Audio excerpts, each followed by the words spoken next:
Credo in unum Deum, Patrem omnipotente, Factorem celi et terrae, visibilibus omnium, et invisibilibus,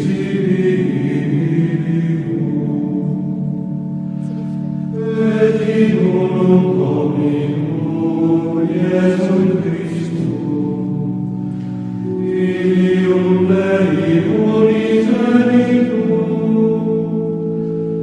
et ex Patrem natum, ante omnia saecula,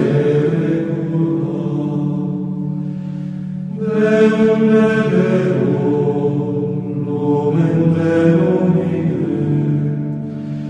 Deum verum, Deum verum. Bonsoir à tous et bienvenue à cette soirée découverte ou redécouverte du credo, le grand credo que nous appelons le symbole de Nicée-Constantinople. Voilà, nous sommes en direct de Poligny. Bienvenue à vous aussi qui êtes venus ce soir à Poligny. Et nous sommes à la maison diocésaine avec deux invités ce soir. Bonsoir Sœur Clément. Bonsoir. Donc Sœur Clémence est originaire de Dole et elle est clarisse ici au monastère de Poligny. Et puis le Père Armand, bonsoir Père Armand. Bonsoir. Donc Père Armand Athias, qui est prêtre du diocèse, actuellement à la retraite, et il a beaucoup œuvré pour la formation. Il est actuellement à la paroisse de Clairvaux. Voilà, donc ce soir, c'est la deuxième soirée de la série des 7. Dans la première soirée, nous avons abordé le premier article du credo. Nous l'avons exploré surtout aussi en se posant la question que signifie croire aujourd'hui. Croire à Dieu, croire à la Trinité, croire à Jésus, à l'Esprit Saint, au Père. Et nous avons exploré l'article du credo sur le Père, un seul Dieu, le Créateur. Ce soir, nous abordons le passage sur Jésus le Christ. C'est le passage le plus long du credo. Et du coup, nous avons coupé ce passage en deux. Et donc ce soir, nous abordons plus particulièrement l'identité de Jésus et la prochaine fois, ce qu'il a réalisé, son parcours aussi terrestre. Et voilà. Nous explorons particulièrement le lien de Jésus à son Père durant cette soirée. Mais avant d'entrer dans le vif du sujet, nous nous mettons sous le regard du Seigneur. Jésus,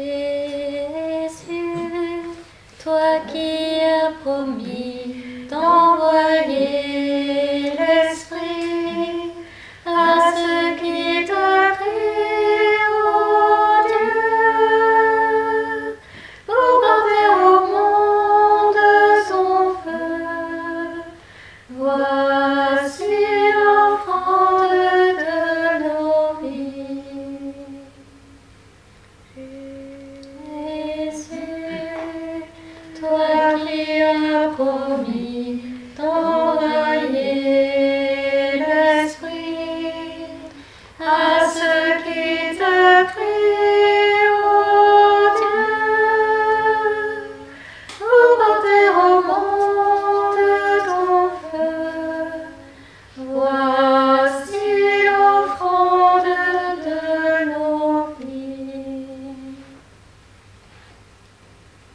Rendons grâce à Dieu le Père, qui nous a donné d'avoir part à l'héritage des saints dans la lumière. Nous arrachant à la puissance des ténèbres, il nous a placés dans le royaume de son Fils bien-aimé. En lui, nous avons le rachat, le pardon des péchés. Il est l'image du Dieu invisible, le premier-né, avant toute créature.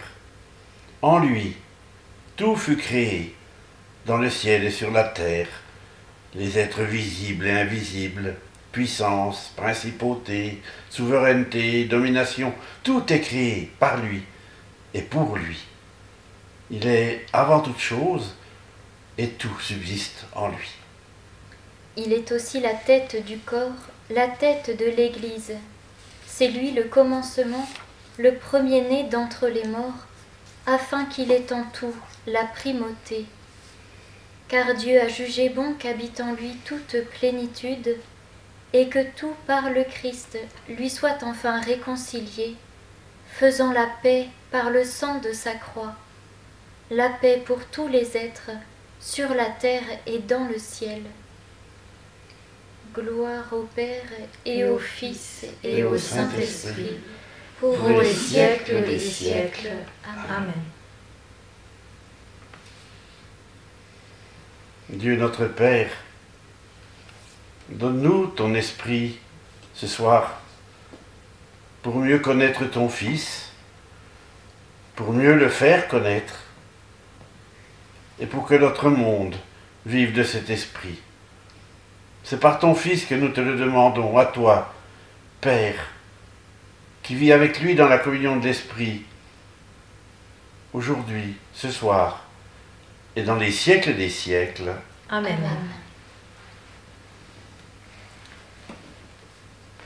Je crois en un seul Seigneur Jésus-Christ, le Fils unique de Dieu, né du Père avant tous les siècles. Il est Dieu, né de Dieu, lumière, né de la lumière, vrai Dieu, né du vrai Dieu. Engendré, non pas créé, consubstantiel au Père, et par lui, tout a été fait.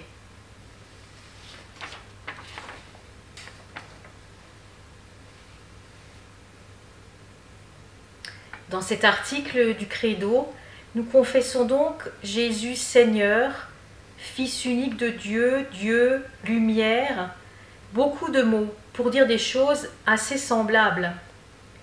Pourquoi faut-il autant de mots?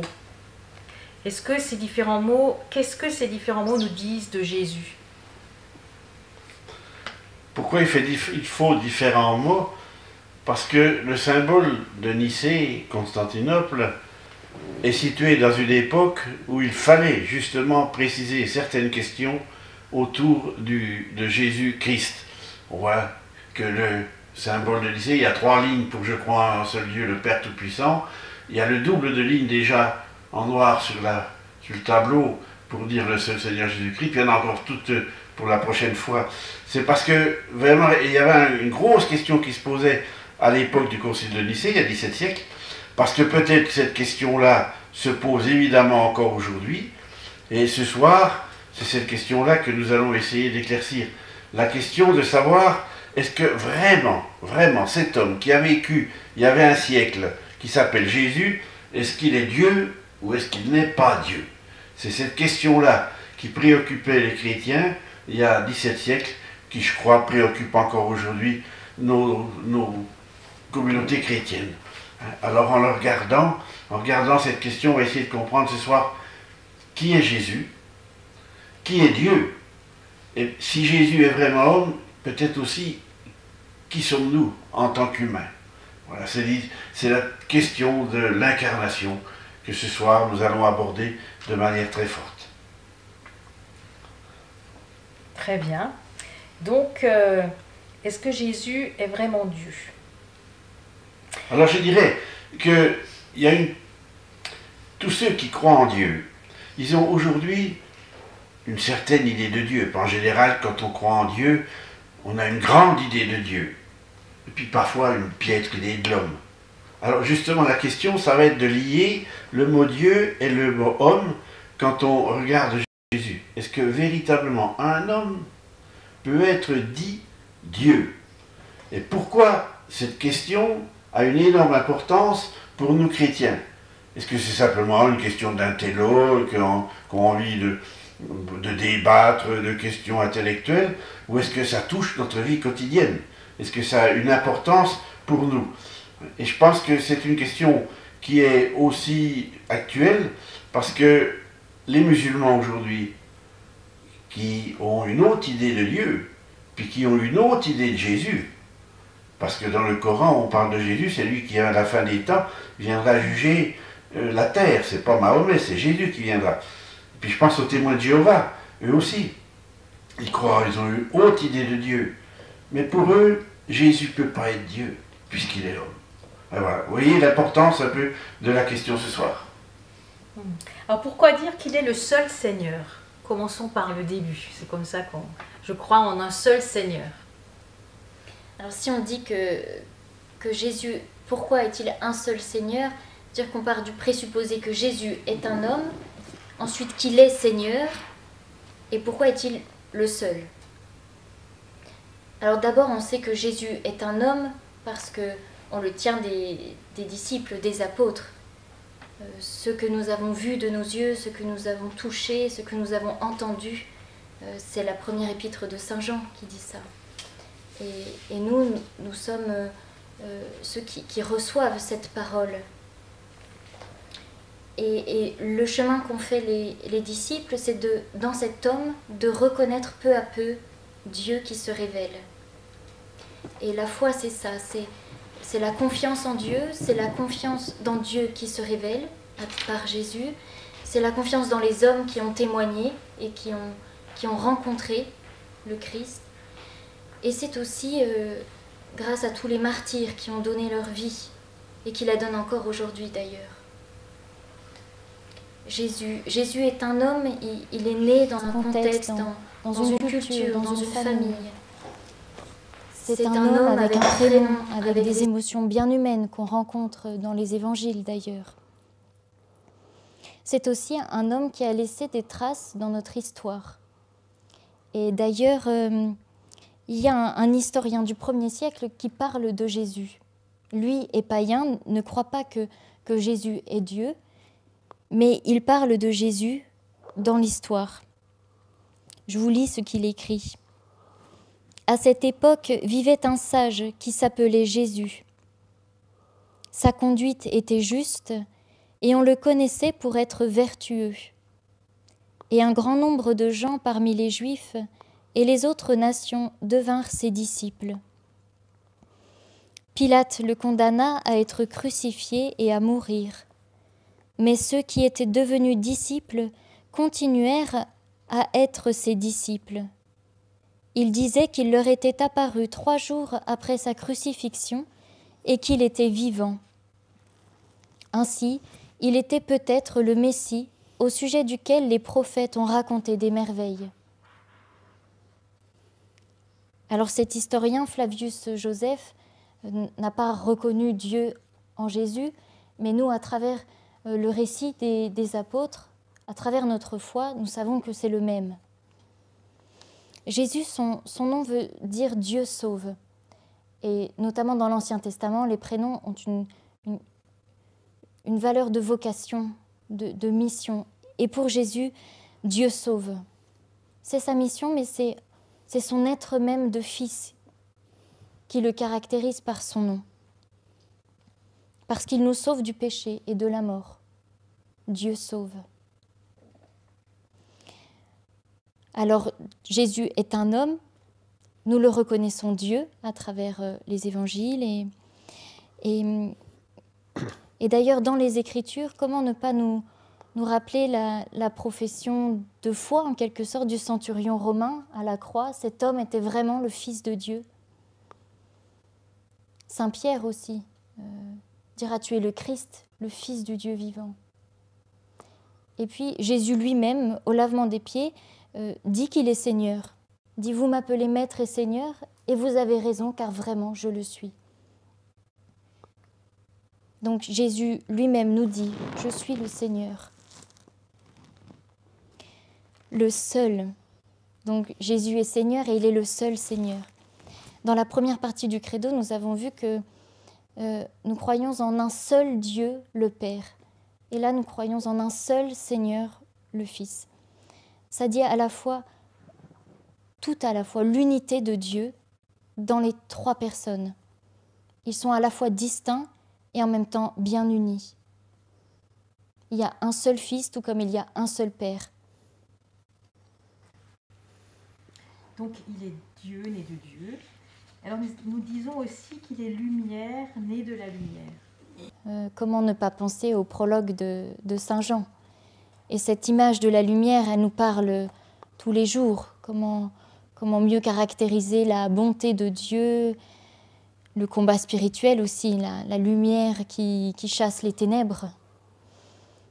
Et puis c'est aussi une image qui nous dit que lumière née de la lumière, ça nous évite des fausses interprétations. On n'a pas la grosse lumière, le soleil qui est Dieu le Père, et puis un rayon qui est Jésus, un rayon qui est l'Esprit Saint, puis il y aurait bien d'autres rayons, bien d'autres dieux possibles.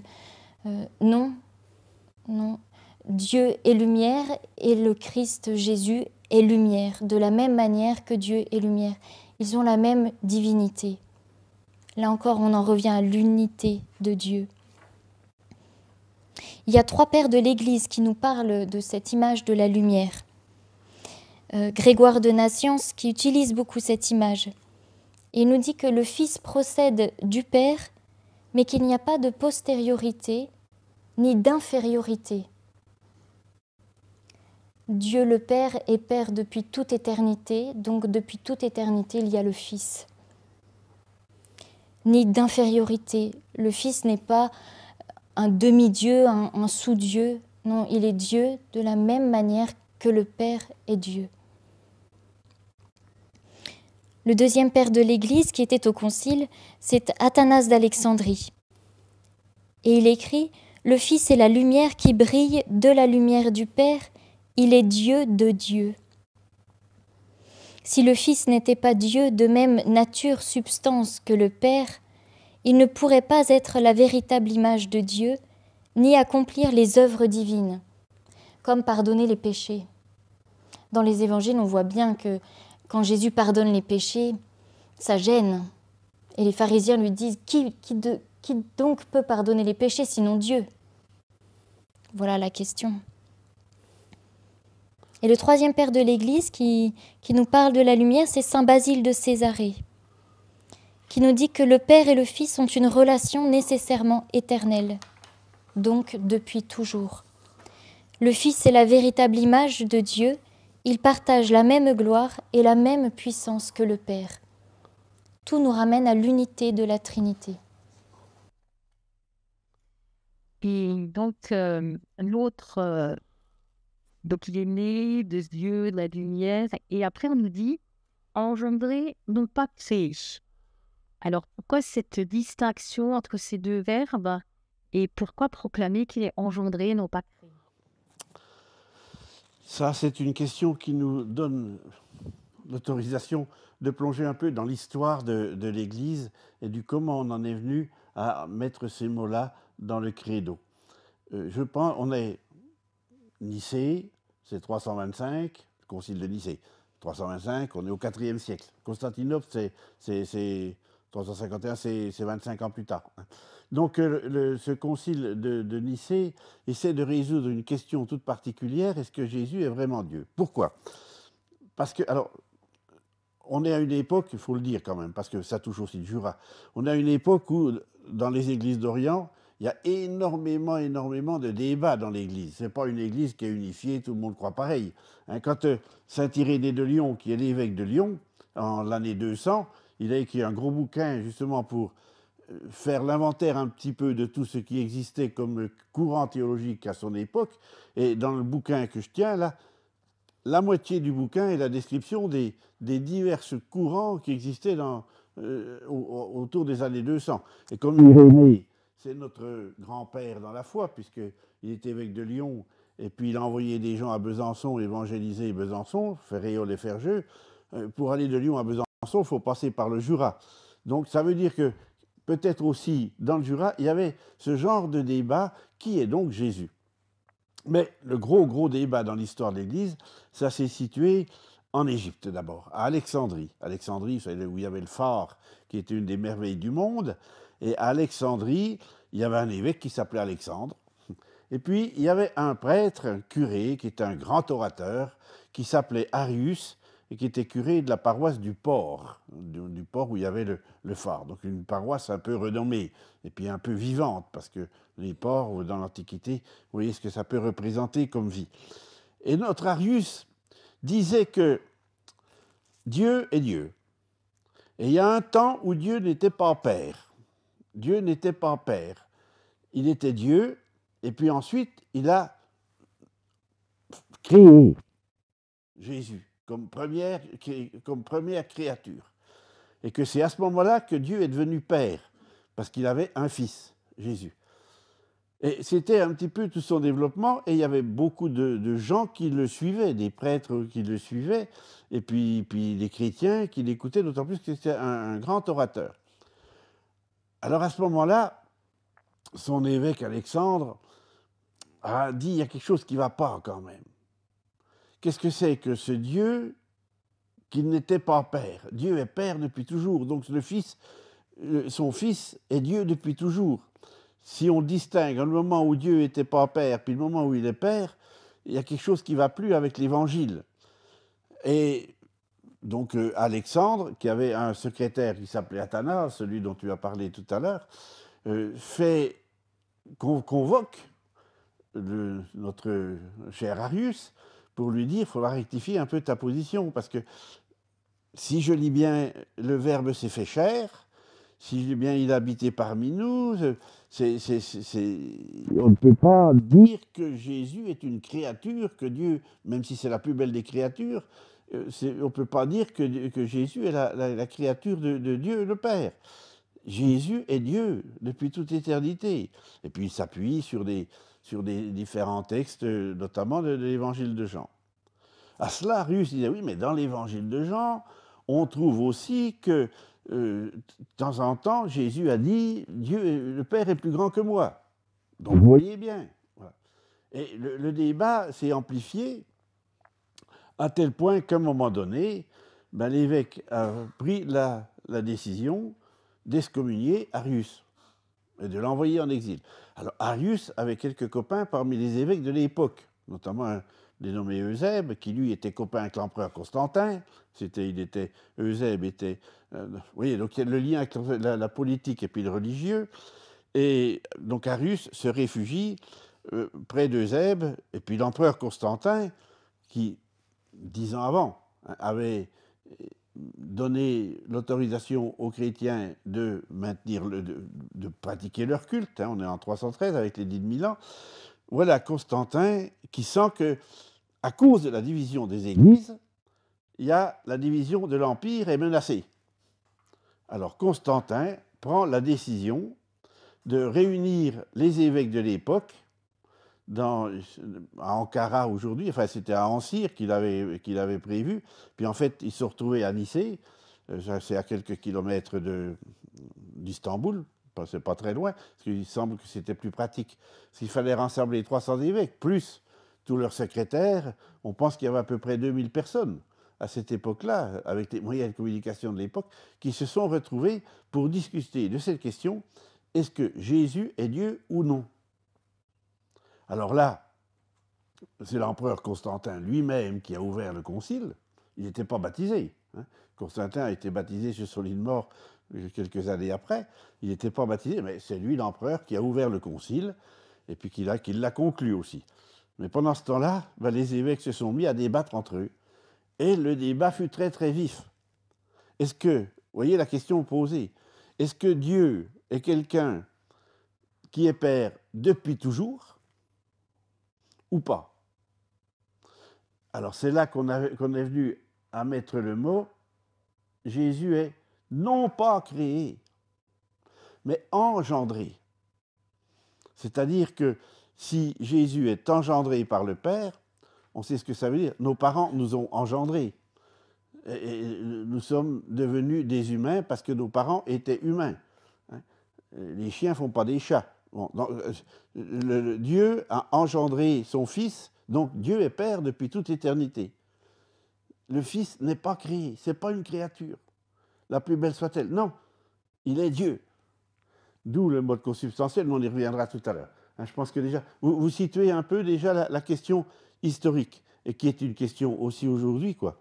Est-ce que dans notre foi chrétienne, quand on dit Dieu est Père, est-ce que c'est important que pour nous le mot soit de dire que Dieu est Père et qu'il est Père d'abord, avant d'être Dieu d'une certaine manière, que le fait, sa divinité, c'est d'être Père, de donner la vie, de donner la vie. Alors ça, on y reviendra peut-être aussi tout à l'heure. C'est vrai qu'en général, quand on a une haute idée de Dieu et que Dieu est tout-puissant, impassible, tout ça, on a du mal à voir qu'il est Père. Mais comme disait un père de l'Église un jour, il disait, finalement, dans notre foi chrétienne, Dieu, c'est un nom commun. Père, c'est son nom propre. Parce qu'il a un fils. Le fils est engendré, non pas créé. Et donc, c'est le Fils unique aussi de Crédon. Mais nous disons aussi que nous sommes enfants de Dieu, qui nous les baptisés. Et donc, il est Fils unique, mais Alors encore une fois, dans la question, il y a pourquoi Jésus est le Fils unique. Ça veut dire qu'il est Fils et en même temps il est unique. Comment À travers quelques passages bibliques, on a déjà vu qu'il était Fils et que c'était professé. Il est Fils dans une relation unie parce qu'il ne fait qu'un avec le Père et unique parce que c'est une manière propre. Saint Jean nous dit « En Jésus, tout vient de Dieu et tout tend vers lui. En lui, tout est du Père et va vers le Père. » Il est de manière unique et entière ce mouvement de sortie de soi, de don, de partage. Jésus vit dans le Père une intimité de tous les instants, même et surtout dans ces moments de prière ou de cri vers le Père. Dans sa mort et sa résurrection, Jésus nous dévoile la vie intime, vie d'amour, de dépossession réciproque, de ceux qui n'existent que pour l'autre et par l'autre. Il est Fils. Il est Fils d'une manière que nous peinons à comprendre, mais que nous pouvons contempler dans les Écritures. Il est Fils et il est unique alors que Saint Paul nous dit « Enfants de Dieu, nous le sommes ». Compliqué. L'Église nous dit que par le baptême, nous devenons enfants de Dieu. Nous le devenons par Jésus. Jésus est le Fils unique parce que c'est à travers lui que nous devenons nous-mêmes fils et filles de Dieu, car notre baptême est une plongée dans sa mort et sa résurrection. Nous sommes fils et filles de Dieu par participation à ce que Jésus vit avec son Père, qu'il nous ouvre, qu'il nous donne, parce qu'il nous a tout donné. Voilà pourquoi il est le Fils unique.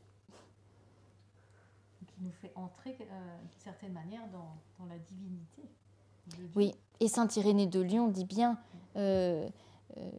Dieu s'est fait homme pour que l'homme soit Dieu. Tu veux compléter ? Oui, mais je pense que ça, c'est la grande question, un petit peu du pourquoi cette discussion. Parce que, évidemment, déjà à l'époque du Concile de Nicée, et puis encore aujourd'hui, on se dit, mais s'il y a le Père et le Fils, et que les deux sont Dieu, et donc il va y avoir deux dieux. Hein. Et bon, alors, mais on est qu'au Concile de Nicée, on n'est encore pas au Concile de Constantinople, hein, 325. Et je pense d'ailleurs que notre pape Léon XIV, qui va aller à la fin du mois là, à Nicée, il va nous faire un petit sermon là-dessus, il faudra qu'on regarde de près. Mais je pense que ce que tu viens de dire, ce que saint Irénée disait, Dieu s'est fait homme pour que l'homme devienne Dieu, c'est ça qui est capital.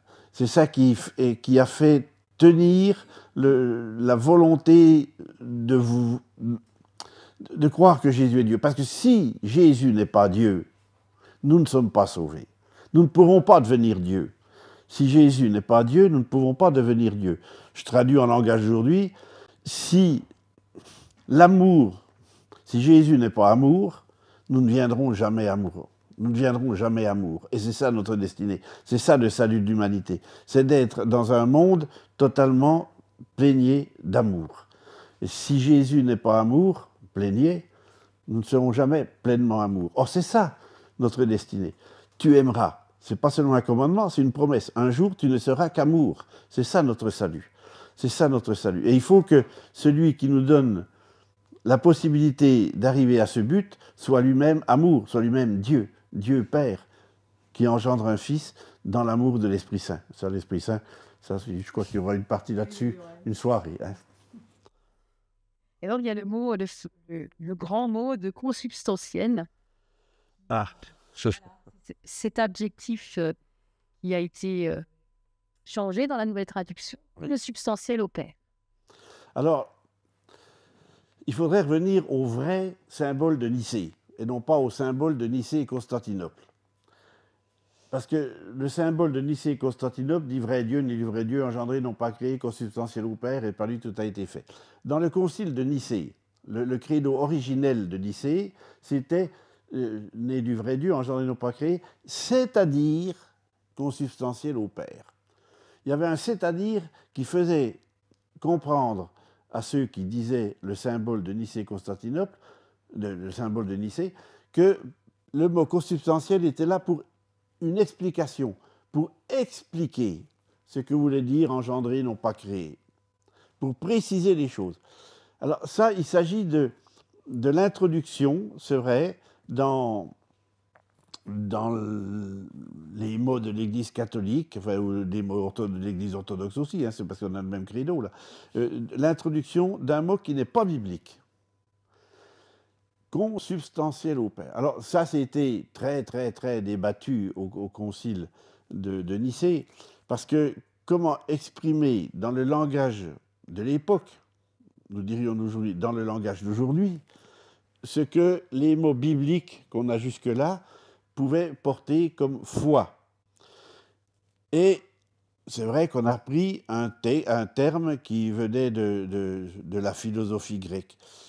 On sait consubstantiel. Alors, le mot, en fait, consubstantiel, ça c'est le mot français, qui traduit le mot latin, consubstantialisme. Bon. Qui traduit le mot grec, homoousios. On va faire un peu de grec, tiens. Homo, on voit bien ce que ça veut dire. De même, hein, de même. Homo. Puis ousios, c'est l'être, ce qui est, on est du même être. Hein. Et alors, évidemment, traduit en latin, ça donnait, on est de la même substance. Alors, comment comprendre aujourd'hui ce mot de substance? À l'époque, il était encore un peu porteur d'une réalité au milieu, dans la majorité des intellectuels de l'époque, parce qu'il y avait aussi des débats hein, à cette époque-là sur ce mot-là. Mais aujourd'hui, on sait ce que ça veut dire quand quelque chose... Ah tiens, oui, l'autre jour, il y a quelqu'un qui m'a parlé de ça, mais il a tout vidé de sa substance. Ouais, c'est une expression que vous dites. C'est-à-dire qu'il n'y avait plus rien de fondamental dans ce qui a été exprimé. Hein, quelqu'un qui est vidé de sa substance, on voit ce que ça veut dire. Voilà, le mot de substance, ça veut dire que finalement, si on enlève à Jésus ce titre de Dieu, il est vidé de sa substance. Il n'y a plus rien. Et Jésus, oui, c'est une créature peut-être un peu plus belle que nous, mais voilà, sa substance divine est ôtée. Alors c'est ça que l'ancienne traduction avait, quand on disait de même nature que le Père, c'était, j'allais dire, plus compréhensible pour nous. Consubstantiel, ça c'est sûr que c'est un mot qu'on emploie tous les matins quand on va acheter ses patates au marché, hein, ça c'est évident, consubstantiel. Bon, mais vous savez ce que c'est qu'un symbole d'ailleurs? Un symbole, c'est pas un résumé de la foi pour tout comprendre. C'est un symbole, je crois qu'Anne-Françoise Douine l'a dit l'autre jour dans la présentation, hein, de début, c'était une pièce une espèce d'assiette que deux partenaires cassaient, de façon à ce que quand on voulait montrer qu'on était en alliance, on gardait chacun la partie de l'assiette, puis quand on pouvait recoller les morceaux de l'assiette, c'est qu'on était en alliance. Hein. Le symbole, c'est une partie de l'assiette cassée. On accroche, il y a une partie de la foi qui est exprimée, et notre foi, il faut qu'elle s'accroche à ça pour dire on est en alliance avec la foi de l'Église. Ce n'est pas un résumé de la foi, il n'y a pas l'Eucharistie, il n'y a pas... Hein, c'est vraiment le symbole de Nicée, et que le mot consubstantiel peut nous aider à comprendre que véritablement on ne peut être croyant que si pour nous Jésus est vraiment Dieu, et qu'on ne peut voir Dieu que par Jésus, mais là j'y reviendrai un peu tout à l'heure plus fortement. Hein, vous voyez un petit peu, c'est ce qui me semble essentiel là, c'est que il faut bien traduire la Bible. La Bible, elle a été écrite en hébreu, il faut la traduire en grec, il faut la traduire en latin, il faut la traduire en français. Aujourd'hui, dans le Jura, un prêtre sénégalais, un prêtre indien, puis un prêtre jurassien, ils n'ont pas le même langage. Et donc, il y a un langage un peu commun qui est fixé, et puis on essaie d'accrocher nos propres langages. Et aujourd'hui, c'est vrai que peut-être que de même nature passait mieux consubstantiel. Mais essayons de ne pas trop vider de sa substance ce que le symbole de Nicée essaie de nous expliquer. Peut-être aussi, on a l'impression de comprendre, mais en fait, on ne comprend pas si bien que ça, même le mot nature, non? Oui, c'est vrai. Ouais, le credo, on est peut-être atteint de psittachisme. Psittacos en grec, ça veut dire le perroquet. Et on répète des choses comme ça sans trop savoir. Hein. On est atteint de répétition de mots. Évidemment, on a combien de fois en 10 ans de soirées pour expliquer le consubstantiel? Et puis, mais comment trouver un autre mot de même nature n'était pas si mal. Moi, je regrette le de même nature. Il me semblait que c'était plus parlant. Mais bon. Mais en tout cas, ce qui est sûr, c'est c'est ce que vous venez de dire tout à l'heure, c'est qu'on est passé du vocabulaire biblique, hein, c'est né de la lumière, vous avez souligné que c'était le prologue de Saint Jean, vrai Dieu, mais du vrai Dieu, à un vocabulaire philosophique. Donc, c'était une manière déjà de... Quand même, il y a eu un déplacement. Pourquoi ce déplacement était nécessaire? Parce que c'est l'incarnation qui désire ça. Dieu, je crois que c'est saint Irénée qui dit ça aussi quelque part, Dieu a habité en l'homme pour apprendre le langage des hommes, afin que les hommes puissent entendre parler de Dieu. Le langage humain nous oblige toujours à réinterpréter les choses. Je prends un autre exemple. Tiens, je crois en un seul Dieu, le Père Tout-Puissant. Le Père Tout-Puissant. En grec, c'est le Père Pantocrator, ce qui donne la vie à tout. Krator, Créator, hein, le Dieu qui donne la vie à tout. Et puis nous, on voit le mot puissance, non pas dans le sens de qui donne la vie, mais dans le sens de quelqu'un de costaud. Et il faut toujours... On est bien obligé de prendre des mots, mais quand on traduit, on trahit, c'est vrai. Il faut trouver des mots. Donc l'important, c'est de savoir que de toute façon, on ne peut pas interpréter littéralement. Celui qui dit « Oh ben moi j'interprète la Bible littéralement, je ne veux pas faire d'interprétation », ben il interprète. Il interprète littéralement, c'est une interprétation. Donc l'interprétation est forcément... On est obligé, dans notre dialogue, de savoir si ce qu'on dit est compris, comme on voulait le faire comprendre. Parce que les mots n'ont pas le même sens en chacun d'entre nous, on devine. Mais il y a combien de malentendus, hein? Et c'est vrai qu'on est obligé, c'est le travail de l'incarnation, si Dieu s'est fait homme, c'est pour apprendre notre langage, et puis pour que notre langage puisse servir à parler de Dieu, tout langage, pas seulement le langage biblique. C'est vrai que Dieu, il a appris à parler le langage humain, en fait. C'est extraordinaire, notre foi chrétienne. Moi, ce qui me marque sur le mot de consubstantiel, c'est que à la fois il m'est étranger, et en même temps j'entends j'entends substance. Il y a quelque chose qui est voilé et qui se dévoile pourtant. Et je me dis, est-ce que la foi est toute compréhensible? Est-ce que j'ai besoin de tout comprendre pour croire? Non, sinon je ne crois pas. C'est pas la foi. Alors qu'il y a un mot comme ça dans le symbole qui me pose question et qui me demande d'aller chercher, de peut-être m'approcher, de prendre le temps, je trouve que c'est très bon. Et tout comme traduction trahison, tu le disais, je me dis simplification à l'extrême, trop d'explications, alors il n'y a plus de mystère. C'est vouloir s'accaparer quelque chose qui nous dépasse. Donc moi, ce consubstantiel, Je l'aime bien. Mais c'est vrai que, au niveau de la simplification, on a l'impression, dans ce que vous expliquiez du prêtre Arius, et puis d'autres hérésies aussi, enfin d'autres doctrines, un peu. C'était toujours, on a cherché à rendre les choses raisonnables. C'est plus simple de Jésus est homme, donc il n'est pas Dieu. Pas tout à fait. C'est paradoxal de dire qu'il est homme et Dieu. C'est même choquant. C'est ça qui a choqué, c'est ça qui a toujours choqué, qui choque encore aujourd'hui. Il y a eu un autre Arius à l'époque qui s'appelait Eutychès. Lui, il croyait que Jésus était Dieu. Et bon, il respectait un petit peu le concile de Nicée. Mais il disait, ah oui, mais la divinité et l'humanité, c'est comme... Non, l'humanité dans la divinité, c'est comme une goutte d'eau dans l'océan. C'est-à-dire qu'en même temps, il croyait que Jésus était vraiment homme et vraiment Dieu. Mais être homme, c'est plus rien si on est Dieu, quoi. Voilà. C'est toujours l'idée que l'homme...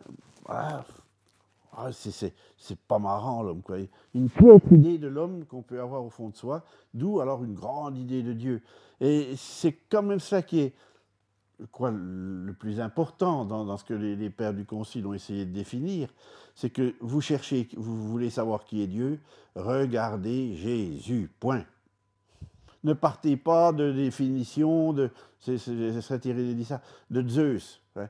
Zeus, oui, ben Zeus, non. Enlevez Zeus de votre tête, soyez incroyant, et puis découvrez Jésus, puis à partir de Jésus, vous saurez qui est Dieu. Qu'est-ce que Saint Paul a fait comme conversion sur le chemin de Damas? Il s'appelait Saul, il persécutait les chrétiens parce que lui était monothéiste, parce qu'il fallait défendre la loi. Et puis sur le chemin de Damas, il a vu que Jésus c'est un persécuté. Je suis celui que tu persécutes. Dieu c'est un persécuté. C'était pas dans la tête de Paul ça. Ça ne pouvait pas être dans la tête de Paul. Et c'est ça qui l'a converti et qui a fait que Paul est devenu Saint Paul. Hein, je crois que là, on a tous cette conversion à faire parce que quelque part en nous, il traîne des idées d'un Dieu tout-puissant, d'un Dieu Zeus, quoi, d'un Dieu Zeus. Et puis que nous, chrétiens, on dit non, regardez Jésus. Et puis quand vous le voyez embrasser le lépreux, c'est Dieu, ça. Quand vous le voyez dire les béatitudes, c'est Dieu, ça. Voilà. Ça renverse tout. Et c'est dur à admettre. On comprend que Mahomet a réagi contre les chrétiens, parce que lui, il voulait sauvegarder la puissance de Dieu. Allah Akbar, Dieu est tout-puissant. Enfin, c'est marqué aussi. Allah Akbar, hein, c'est le Père tout-puissant, c'est dans notre credo aussi. Mais il voulait voir que ça. Alors que nous, on voit Jésus sur la croix. Et Paul, après sa conversion, il dit quelque part dans ses épîtres de l'Épître aux Corinthiens, je ne veux pas savoir d'autre chose que Jésus et Jésus crucifié. Voilà, c'est ça le visage de Dieu. C'est contraire à toutes les idées de Dieu de toutes les religions. Et puis les mystiques chrétiens, en fait, ils insistent sur, notamment Sainte Thérèse d'Avila, pour aller à Dieu, il faut passer par Jésus, quoi.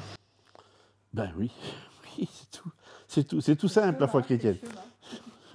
Voilà. Alors bon, les débats du concile, vous savez, les conciles a eu lieu. Je crois qu'il y en a 3 ou 4 d'évêques à cette époque-là qui n'ont pas voulu signer le consubstantiel. Là. Il y en a 3 ou 4 qui sont repartis. Mais même ceux qui avaient signé, quand ils sont repartis chez eux, il y en a qui ont... ils voyaient bien que le peuple de Dieu était... Oui, ils n'étaient pas tout à fait tous des orateurs brillants pour défendre le consubstantiel. Hein, et que les débats se sont véritablement... agrandi. Le Concile n'a pas arrêté les débats, il n'a fait que des agrandir. Hein. Tu avais cité l'autre jour le texte de Saint-Cyprien, là, que j'ai là sous les yeux, non, pardon, de Grégoire de Nice. Hein, dans la ville de Constantinople, si vous demandez de la monnaie à un boutiquier, il ne tardera pas à discuter avec vous de la question de savoir si le Fils est engendré ou incréé. Hein, si vous interrogez le boulanger sur la qualité de son pain, il vous répondra que le Père est supérieur au Fils. Et si vous demandez au garçon de bain de faire son office, il vous affirmera que le Fils a été créé de rien du tout. Bon, voilà ce que disait Grégoire de Nice, que tu as cité tout à l'heure. Donc les débats se sont amplifiés, avec aussi certains évêques qui sont tombés de l'autre côté du cheval, parce qu'à force de dire que Jésus, l'homme, est Dieu, il y en a qui ont dit oui, non mais d'accord. Mais il y a un évêque qui s'appelait Marcel, un évêque d'Ancy, là. Et il dit, il n'y a plus de différence entre le Père et le Fils. Il n'y a pas de différence, c'est pareil. Voilà. Bon, lui aussi sera condamné et puis sera excommunié. C'est véritablement difficile. Après, il y aura le concile. Après Constantinople, il faudra refaire un concile pour définir la nature divine et la nature humaine en Jésus, et puis les 3 personnes dans la Trinité. Mais ça viendra encore plus tard. Hein. On est là que qu'au début du IVe siècle. Hein. C'est vrai que c'est tellement dur, je me dis, de comprendre que l'unité de la Trinité, chacun a sa place, et qu'en même temps, c'est ordonné, mais ce n'est pas hiérarchique dans le sens dont on l'entend aujourd'hui. Pour nous, humains, dès qu'il y a hiérarchie, il y a un plus grand, il y a un plus petit, il y a un au-dessus, il y a un en dessous. Et en fait, dans la Trinité, chacun a sa place, chacun est distinct des autres, et en même temps, ils sont en pleine communion ensemble, et ils partagent la même divinité. Et je me dis, c'est un beau challenge pour nous de nous dire comment être en communion de la même manière, en restant bien distincts les uns des autres, parce qu'on est nous-mêmes dans notre unicité, et en même temps, comment faire corps, comment faire communion, tout comme la Trinité fait communion à l'intérieur d'elle, en respectant leurs propres différences. Et donc finalement, quand on vous écoute, on se rend compte que pendant tout ce temps, il a souvent été difficile d'envisager vraiment Jésus homme, et vraiment homme et vraiment Dieu. Et n'avons-nous pas encore toujours un petit peu ce problème? Aujourd'hui, Jésus est parfois regardé comme un super-héros. Et puis, en fait, on peut se demander, ne sommes-nous pas tous un peu ariens après tout? Il vient, je ne sais plus, la Marcel, est-ce qu'il disait Non, c'est- Ou alors voilà, enfin un petit peu c'est difficile. Hein. Oui, ouais, je crois qu'on est tous tentés par l'arianisme. On est tous tentés par l'arianisme. J'allais dire, je parle là au nom de ma génération. Je suis de la génération des boomers, hein, d'après-guerre. Et nous sommes nés, nous, dans un monde, après la guerre, je parle au niveau religieux, hein, dans un monde déiste. On croyait en Dieu. Tous les gens qui venaient à la messe, ils croyaient en Dieu. Jésus, on entendait l'évangile en latin. Qu'est-ce que vous voulez que ça parle? Jésus, non, c'était des gens qui croyaient en Dieu. Et puis, je crois que notre génération à nous, ça a été, avec la puissance de Vatican II, hein, de dire Jésus, c'est lui qui nous montre Dieu. Donc il faut revenir à l'incarnation. Il faut revenir à l'incarnation et montrer Jésus, pas d'abord parler de Dieu, montrer que Jésus révèle Dieu. Et que c'est en passant par Jésus qui me voit le Père. Voilà. C'est en passant par ces phrases-là qu'on va découvrir le visage de Dieu. Et aujourd'hui, j'ai l'impression qu'on est dans un monde où, puisque Dieu, plus personne n'en parle, on est dans un monde sécularisé, il y a toute une recherche de redécouvrir Dieu. Alors il y a l'islam aussi qui est là, il y a les témoins de Jéhovah, il y a remettre Dieu en valeur. Et même, je crois, dans nos courants et l'Église, on sent la volonté de remettre Dieu dans sa grandeur, dans son sacré, de se remettre à genoux, voilà, cette volonté de montrer que Dieu est Dieu. Et que nous, notre génération, c'était de montrer que l'homme, Jésus, nous révèle le visage de Dieu. Et que l'homme Jésus, il n'a pas demandé qu'on se mette à genoux devant lui, il a demandé qu'on l'écoute, qu'on le rencontre, qu'on aille vers les autres, voilà. Il y a quand même des enjeux ecclésiaux aujourd'hui qui correspondent peut-être à ces questions-là. Est-ce que nous ne sommes pas un peu ariens? Est-ce que nous n'avons pas la tentation d'être un peu ariens aujourd'hui? Enfin, de toute façon, c'est à toutes les époques, hein, c'est pas que d'aujourd'hui. Mais c'est vrai qu'on n'arrive pas à croire qu'un homme peut être Dieu, même si on le voit comme un super-héros. C'est dur, hein, de regarder Jésus, puis de se dire, ben voilà, moi je sais qui est Dieu parce que je vois Jésus. Toi qui es d'une autre génération. Eh bien oui, je rejoins presque, pas à l'inverse, mais pour ma génération, il me semble on pense que la fête la plus importante pendant longtemps, c'est Noël, c'est l'incarnation. Et la mort et la résurrection, on a un peu plus de mal. Que Jésus est un homme, on l'a beaucoup reçu aussi parce que c'est peut-être ce que votre génération a redécouvert et nous a transmise. Et du coup, pour nous, c'est aussi de nous dire, mais cet homme, il nous révèle une vie bien au-delà. Il nous révèle une figure qu'on ne peut pas voir, mais qu'on sent qui nous dépasse, qui est la figure du Père. Et donc, oui, ce Dieu qui est tout-puissant d'amour, et oui, besoin aussi d'exprimer par son corps, de se mettre à genoux, par ses sens aussi, de retrouver beaucoup ça. Ce qui me frappe beaucoup dans la rencontre avec les jeunes, c'est de voir qu'ils ont besoin de montrer extérieurement ce qui les fait vibrer intérieurement, de manifester par des actes, simplement de se mettre à genoux, de s'approcher. Oui, et je trouve que c'est très beau. L'incarnation, c'est Jésus c'est Dieu qui a pris corps, et voilà, de signifier avec son corps ce que l'on ne peut peut-être pas dire avec des mots, conceptualiser tout à fait, surtout au début. Puis il y a la question, est-ce qu'on n'est pas un peu tous à rien ? Quelque part, je me dis, j'espère, parce que à la base, Arius et d'autres, ils ont cherché. Et l'hérésie, c'est d'abord une bonne idée, mais qui n'est pas juste. Et c'est des gens qui cherchent, qui veulent découvrir le Seigneur. Et ça, je trouve que c'est très beau, parce qu'on est tous appelés à chercher. Après, devient hérésie quand on s'obstine et qu'on ne veut pas écouter que l'Esprit Saint a dit à la communauté que le chemin que je pense, ce n'est pas le bon. Et l'Esprit Saint, il nous appelle toujours à l'unité.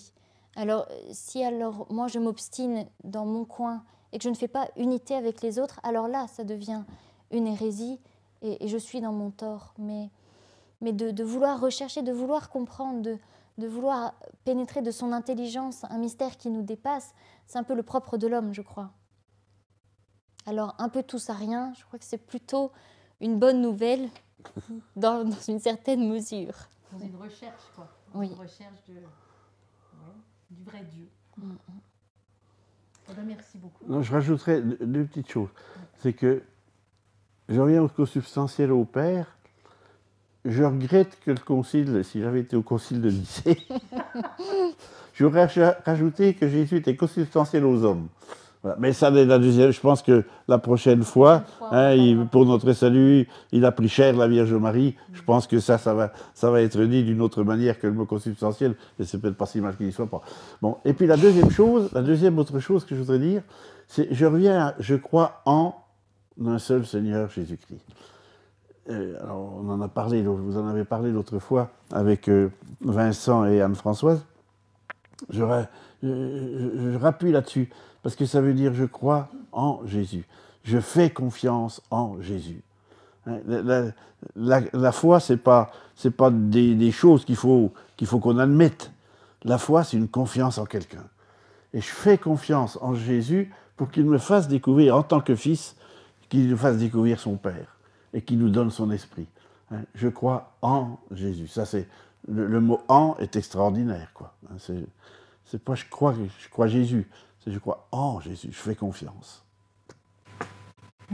Oui, d'ailleurs, on a le mot « je crois » pour justement, je crois en un seul Dieu le Père et en un seul Seigneur, je crois. Ouais. Eh bien, merci beaucoup. Il y a beaucoup de choses, là, déjà, que vous avez éclaircies. Alors, est-ce que chacun de vous pourrait nous dire une chose de cet échange que vous retiendriez ce soir dans tout ce qu'on a échangé, ce que vous avez travaillé aussi, et puis nous conseiller peut-être une lecture à nos auditeurs, pour continuer à approfondir ces questions qui, comme nous l'avons dit, sont en perpétuelle recherche d'entrer dans le mystère, en fait. Alors pour moi, la chose qui me vient spontanément, c'est qu'il est bon de parler de Dieu, qu'il est bon de partager ensemble, de chercher ensemble, et qu'il a été bon pour moi de travailler en amont quelques heures pour cette soirée, qu'il est bon de redécouvrir à quel point notre Dieu est beau dans cette communion, dans cette différence, dans cette altérité qui nous ouvre à la vie. Et puis dans tout ce que tu as dit, Père Armand, de toutes ces hérésies, de toute l'histoire de l'Église, me dire quel héritage on a de tous ceux qui nous ont précédés, qui ont réfléchi à ces questions, qui ont cru. Parce que si on n'avait pas eu tout cela, on ne croirait pas aujourd'hui, on n'aurait pas cette merveille, en fait. Et de me dire, voilà, ça a été un chemin et ça a été des recherches dans un sens et dans un autre, un tâtonnement, des discussions ensemble, toujours ensemble. Et l'Église, elle avance ensemble. Moi, je rajouterais, je partage tout ce que tu viens de dire, je rajouterais le fait qu'il a fallu un concile. On est dans une époque où notre Église essaie de travailler la synodalité. Je crois qu'on avance dans la foi quand on se parle, quand on prend la parole de Dieu, puis qu'on l'échange, qu'on essaie de faire en sorte que la parole soit parlante, pas simplement écriture. Et elle est parlante quand on se met, même si on n'est pas d'accord d'entrée de jeu, mais quand on se met autour d'une table avec la parole de Dieu, puis qu'on se dit, allez, comment je vois Dieu à travers ça? Voilà. Et ça, c'est dans cette époque de synodalité où, comme tu disais tout à l'heure, normalement dans la synodalité, il n'y a pas un supérieur puis un inférieur. On est tous animés par l'Esprit Saint. Depuis notre baptême, on est tous prêtres, prophètes et rois. Et il n'y a pas un qui est supérieur à l'autre. Bon, il y a un qui a peut-être fait plus d'études, l'autre qui travaille peut-être plus dans l'humanitaire. On a chacun un petit peu son charisme, comme on dit avec nos gros mots actuels. C'est pour ça que moi, tu demandes quelle est la lecture. Ben voilà la lecture qu'il faut. 1, l'évangile de Matthieu. 2, l'évangile de Marc. 3, l'évangile de Luc. 4, l'évangile de Jean. Et puis comme ça, on découvre Dieu, quoi. Et puis si vraiment vous voulez faire un peu plus d'études historiques, alors là, le livre de Saint-Irénée, contre les hérésies, c'est un gros pavé, mais c'est rigolo. Il y a des tas de trucs rigolos. Quand il décrit les hérésies, il y en a qui devaient se creuser la tête pour inventer des hérésies à l'époque. Oh, mais Irénée remet bien des choses en place. Et puis avec des petites phrases comme « Dieu s'est fait homme pour que l'homme devienne Dieu ». Mais on n'y croit pas qu'on va devenir Dieu. On n'y croit pas. Puis toi, tes livres. Ah mais oui, belle lecture. Alors j'ai redécouvert le catéchisme de l'Église catholique en préparant. J'ai trouvé très beau parce qu'il fait un peu peur ce livre, il est très gros. Et en même temps, il est merveilleux parce que quand on se pose une question, souvent j'entends la question, qu'est-ce que l'Église pense de tel ou tel sujet ? Et moi qui suis une pauvre petite Clarisse, c'est pas évident de se dire de parler au nom de l'Église. Et là, on a ce que l'Église pense de nombre de sujets. Et ce qui est merveilleux aussi, c'est qu'il y a plein de références à l'écriture. Et là, on sent que ce que l'Église nous dit, en fait, c'est ce que tu dis, dans les Écritures, il y a notre foi. Après, c'est adapté peut-être avec nos mots d'aujourd'hui. Mais voilà. Et l'autre, parce que je n'ai pas pu faire un seul, c'est Jésus-Christ, Fils de Dieu, Sauveur. Donc c'est de la Commission théologique internationale et qui est justement pour l'anniversaire du Credo de Nicée-Constantinople et qui le décrit très bien. Et c'est parce qu'il est particulièrement récent que je le propose et très intéressant. Donc ça s'appelle Jésus-Christ, Fils de Dieu, Sauveur. De la Commission théologique internationale. Ça a été publié chez Salvator pour le 1700e anniversaire du concile de Nicée. Et on peut même le trouver gratuitement sur Internet. Bon, il y a moins d'images, enfin il n'y a pas trop d'images. Ça, il n'y a pas d'image. C'est juste dessus qu'il avait l'image. Eh bien, merci beaucoup. Je peux terminer juste par une parole de la première épître de Saint Jean. Tu as cité le début tout à l'heure, je cite un verset de plus. Nous avons vu et entendu. Ce que nous avons vu et entendu, nous vous l'annonçons à vous aussi, afin que vous aussi vous soyez en communion avec nous. Or, notre communion est avec le Père et avec son Fils Jésus-Christ. Et nous écrivons ces choses afin que notre joie soit parfaite. La nouvelle que nous avons apprises de lui et que nous vous annonçons, c'est que Dieu est lumière et qu'il n'y a pas en lui de ténèbres. Amen. Lumière. Amen. Alors merci à vous qui nous suivez en visio, merci à vous qui êtes venus à Poligny. Donc prochain rendez-vous en décembre, le jeudi, je crois que c'est 4 décembre au Carmel Saint-Maur pour la suite, toujours sur le Fils. Et puis, si vous avez des questions à nous poser, vous pouvez nous envoyer un mail à missionformation@eglisejura.com et soit nous traiterons la prochaine fois, ça on cherchera à vous répondre. Voilà. Merci et bonne soirée.